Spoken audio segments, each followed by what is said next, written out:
Chat, une urgence climatique.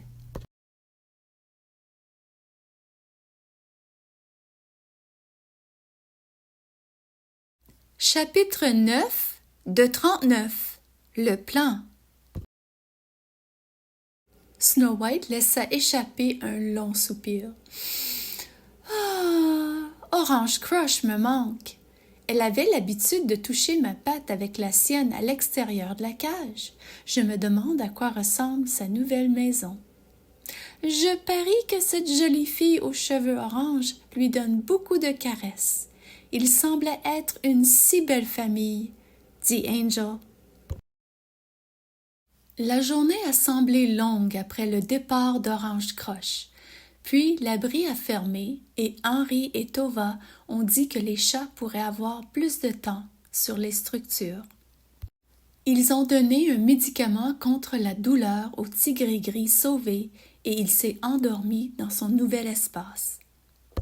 Snow White n'était pas d'humeur à grimper ou à sauter aujourd'hui. Elle voulait seulement se réchauffer dans les bras de Tova et se faire donner des caresses. Pendant que Snow White réalisait son souhait, Monkey, le chat sphinx, essayait d'alléger l'ambiance en faisant rire tout le monde. Il avait grand cœur et voulait voir tout le monde heureux. Il a grimpé à la plus haute tour et a chassé sa queue jusqu'à ce qu'il ait le vertige et est presque tombé en bas de la tour. Squirrel, avec sa capacité de grimper super rapide, alla au sommet et essaya de le pousser. Monkey sauta et courut vers l'autre poteau d'escalade. Boss Cat ne fut pas amusé et mit sa patte sur ses yeux. « Grand Donkey Doudou !» dit-il en se pliant en boule. Les autres chats trouvèrent cela amusant et quelques-uns se roulèrent sur le côté en riant de cette scène comique. Le géant Tommy s'étira aussi long qu'il put et lâcha un gros ronronnement. Henry lui donna des biscuits au saumon qu'il savoura.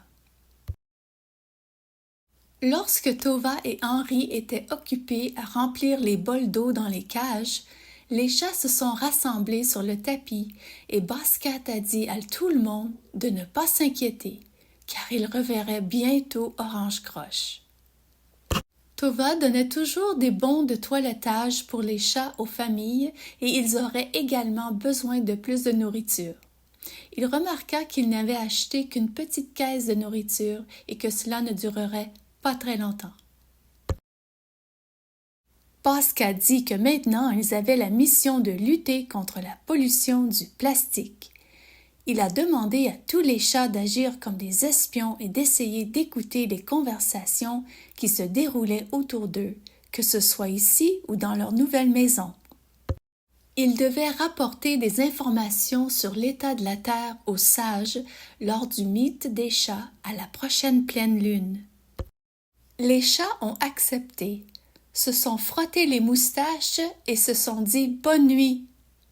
Ensuite, les chats se sont laissés se faire remettre dans leur cage, rêvant à la possibilité d'une autre adoption demain.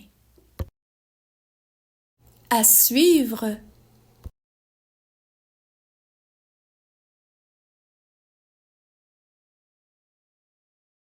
Merci les amis, à la prochaine!